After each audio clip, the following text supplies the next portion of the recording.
નમસ્કાર, હું છું પ્રિયા અને તમે જોઈ રહ્યા છો જનતા કી જાણકારી ન્યૂઝ। નજર કરીએ આજના સમાચાર ઉપર। લખતર સુરેન્દ્રનગર હાઈવે પર આવેલ ઝમર અને દેદાદરા પાટિયા વચ્ચે બે કાર વચ્ચે ગમખ્વાર અકસ્માત સર્જાતા એક કાર ગટરમાં જઈને ખાબકી હતી, જે કારમાં ભયાનક આગ ભભૂકી ઉઠતા 8 લોકોના કરુણ મોત નિપજ્યા હતા।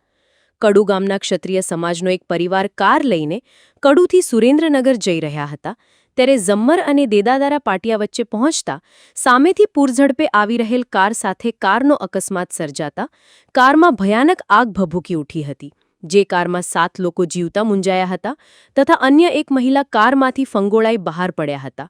તેમનું પણ મોત થતાં કુલ 8 લોકોના અકસ્માતમાં કરુણ મોત થયા હતા।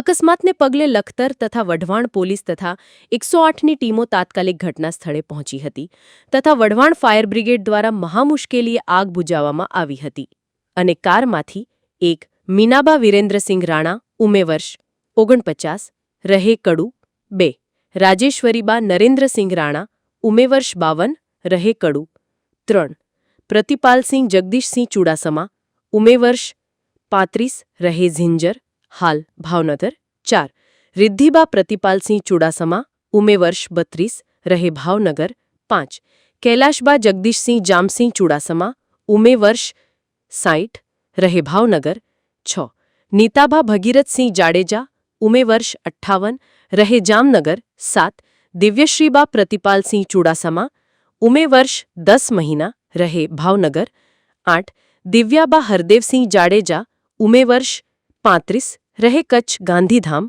તમામ 8 મૃતદેહોને સુરેન્દ્રનગર ગાંધી હોસ્પિટલ ખાતે પીએમ અર્થે ખસેડવામાં આવ્યા હતા।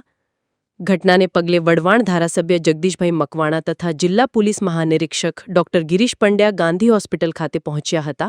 કડુ ગામના ક્ષત્રિય સમાજના એક જ પરિવારના 8 લોકોના મોતથી કડુ ગામ સહિત સમગ્ર પંથકમાં શોકનો માહોલ સર્જાયો હતો। આજે લખતર વઢવાણ રોડ ઉપર રીમટેક્સ જીન પાસે એક ગમખ્વાર અકસ્માત થયો। હેરિયર કાર અને સ્વિફ્ટ ડિઝાયર વચ્ચે। સ્વિફ્ટ ડિઝાયરની અંદર 8 જે પેસેન્જરો હતા, એમાં એક ભાઈ અને 7 બહેનો, એમાં એક બાળકી સહિત કુલ 8ના મૃત્યુ થયા છે, જે ભયંકર ઘટના ઘટી છે। ઘટના સ્થળે હોસ્પિટલનો સ્ટાફ, પોલીસ સ્ટાફ બધા જ એના સ્વ બચાવમાં બધાને અહીંથી એમ્બ્યુલન્સના માધ્યમથી ગાંધી હોસ્પિટલે પીએમ માટે પહોંચાડ્યા છે। સમગ્ર વહીવટી તંત્ર પણ કામમાં લાગ્યું છે। આ ઘટના એ ખૂબ જ ગોઝારી ઘટના હતી, જેમાં લખતર તાલુકાના કડુ ગામના 2 વ્યક્તિ હતા, જ્યારે ધંધુકા તાલુકાના ઝિંઝર ગામના હાલ ભાવનગર રહે છે ચુડાસમા પરિવાર, એ 4 લોકો હતા, એક કચ્છના વ્યક્તિ અને એક જામનગરના, એમ કુલ મળીને 8ના દુઃખદ અવસાન થયા છે, જેમાંથી 7 મહિલા અને 1 પુરુષ હતા, પણ સમગ્ર વહીવટી તંત્ર કામે લાગ્યું છે। સાહેબ, ક્યાંક ને ક્યાંક આ રસ્તો હવે 4 લાઇન કરવાની જરૂર છે। અહીંયા ટ્રાફિક વ્યવસ્થા પણ વધી ગયું છે, ટ્રાફિક પણ અવારનવાર અકસ્માત થાય છે, ત્યારે 4 માર્ગીય રસ્તા માટે આપ શું કરશો? અરે, માનનીય મુખ્યમંત્રીશ્રીને મેં રજૂઆત કરી છે। માનનીય મુખ્યમંત્રીશ્રીએ આ રસ્તાને મંજૂરી આપી દીધી છે। જે લખતરથી સુરેન્દ્રનગર સુધીના 4 લેન માટે 105 કરોડ રૂપિયા એના મંજૂર કરી દીધા છે। આગામી ટૂંક સમયમાં આ કામ પણ શરૂ થવાનું છે। આજે ગોઝારો અકસ્માત સર્જાયો છે અને જે ઘટના સ્થળે જ 8 લોકોના મોત થયા છે, શું છે વિગત? કડુ ગામ તરફથી એક સ્વિફ્ટ ડિઝાયર ગાડી અને સુરેન્દ્રનગર તરફથી જે ટાટા હેરિયર, આ બંને ગાડીઓ વચ્ચે દેદાદરાના પાટિયા પાસે આ બનાવ બનેલ છે। આ બનાવની અંદર જે ડિઝાયર ગાડી છે એ અથડાઈ અને રોડની ડાબી સાઈડ જે ખાડામાં પડી જતા અને તરત જ એ આગની અંદર સપડાઈ ગઈ હતી અને એની અંદરથી કોઈ પણ વ્યક્તિને બહાર નીકળવાનો મોકો મળેલ ન હતો।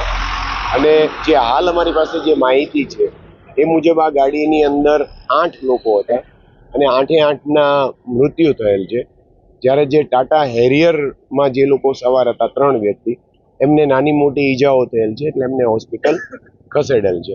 જે 8 બોડી છે એ હાલ સુરેન્દ્રનગર ખાતે મહાત્મા ગાંધી હોસ્પિટલ ખાતે ખસેડવામાં આવેલી છે અને ત્યાં આગળની પીએમની અને આગળની પ્રક્રિયા હાથ ધરવામાં આવશે. સાહેબ કોઈ સરકારી કર્મચારીનો પરિવાર હતો એવું અમને જણાવ્યું. હાલ અમારી પાસે માત્ર નામો જ આવેલા છે, એટલે હવે થોડી વારમાં ખાતરી થશે કે આની અંદર કોણ વ્યક્તિ છે સરકારી કર્મચારી. એટલે હાલ માત્ર નામોની વિગત આવેલી છે, જેમાં કડુના 2 લોકો છે, એક કચ્છના રહેવાસી છે, એક જામનગરના છે અને બાકીના ધંધુકા તાલુકાના જિંજર ગામના વ્યક્તિઓ છે.